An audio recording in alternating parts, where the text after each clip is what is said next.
नमस्कार, डेलिशियसमध्ये आपलं सर्वांचं स्वागत आहे। आज आपण पोटॅटो स्ट्यू बनवणार आहोत। आता ह्याला काय सामग्री लागणार आहे ती आपण बघूया। सर्वप्रथम आपण बटाटा हा चांगला सोलून धुवून चिरून घेऊया। नंतर हा कांदा बारीक चिरून घ्यायचा, तसंच हा टोमॅटो बारीक चिरायचा। मिरची चांगली धुवून तिचे तुकडे करायचे। हे आलं आपल्याला किसून घालायचे त्याच्यामध्ये।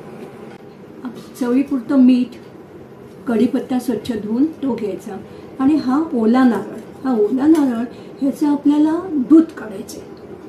आता फोडणीसाठी काय लागायचं, 2 चमचे तेल, 1 चमचा मोहरी, अर्धा चमचा हळद,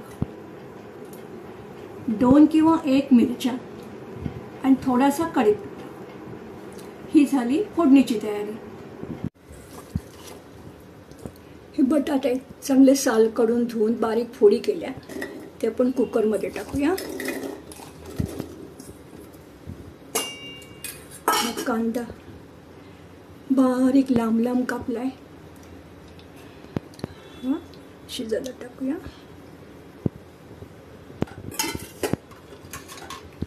हे टोमॅटो चांगले धुवून बारीक तुकडे करून ठेवलेले।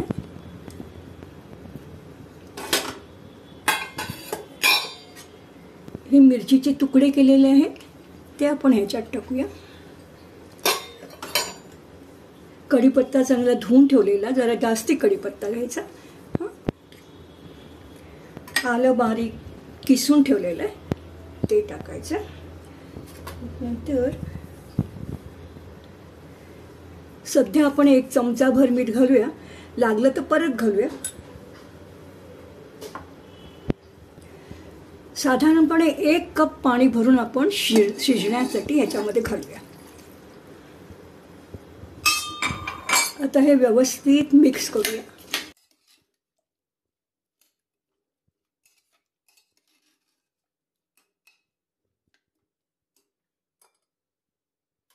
वरचं झाकण बंद करून त्याच्या 2 शिट्ट्या करूया, 1 मोठी आणि 1 लहान। 1 मोठ्या गॅसवरती, 1 स्लो गॅसवरती। आता आपण गॅस लावूया आणि गॅसवरती कुकर ठेवून त्याच्या 2 शिट्ट्या करायच्या। आता 1 मोठी शिट्टी झाली, आपण गॅस बारीक करूया आणि 1 छोटी शिट्टी करूया। आता आपण गॅस बंद करूया। आता हा कुकर थंड झालेला आहे, आपण आता उघडून बघूया। भाजी आता छान शिजलेली आहे, जरा ढवळून। आता ह्याच्यामध्ये जे आपण नारळाचं दूध काढलेलं आहे, हे जाड दूध काढलेलं आहे, हे त्याच्यामध्ये टाकूया। टाकून चांगलं ढवळल्यानंतर आपण त्याला गॅस लावून जरा उकळवूया। आता हे छान पातेल उकळून झालेली आहे, आपण याला बाजूला ठेवून आता आपण फोडणी तयार करूया। वाडगा तापला, आता आपण जरा गॅस बारीक करूया। याच्यामध्ये साधारणपणे 2 चमचे तेल घालूया।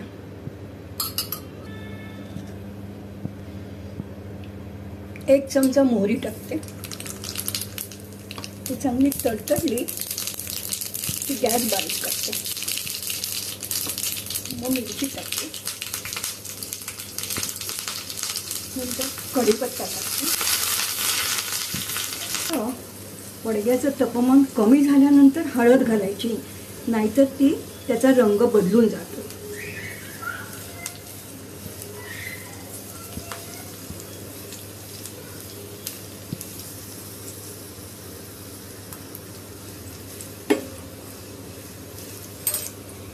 आता आपण ह्याला ही फोडणी देऊया।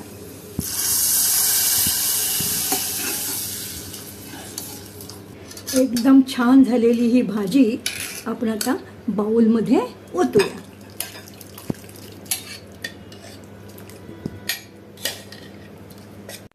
हा पोटॅटोचा स्ट्यू फार सुंदर झालेला, हा चपाती बरोबर, डोशा बरोबर फार सुंदर लागतो खायला। तुम्ही नक्कीच खाऊन बघा। माझा व्हिडिओ तुम्ही बघितला इतका शांतपणे, मी तुमची आभारी आहे। पण खरंच तुम्हाला माझी रेसिपी जर आवडली असेल तर माझ्या चॅनलला सबस्क्राईब करा आणि व्हिडिओला लाईक आणि शेअर करा. धन्यवाद.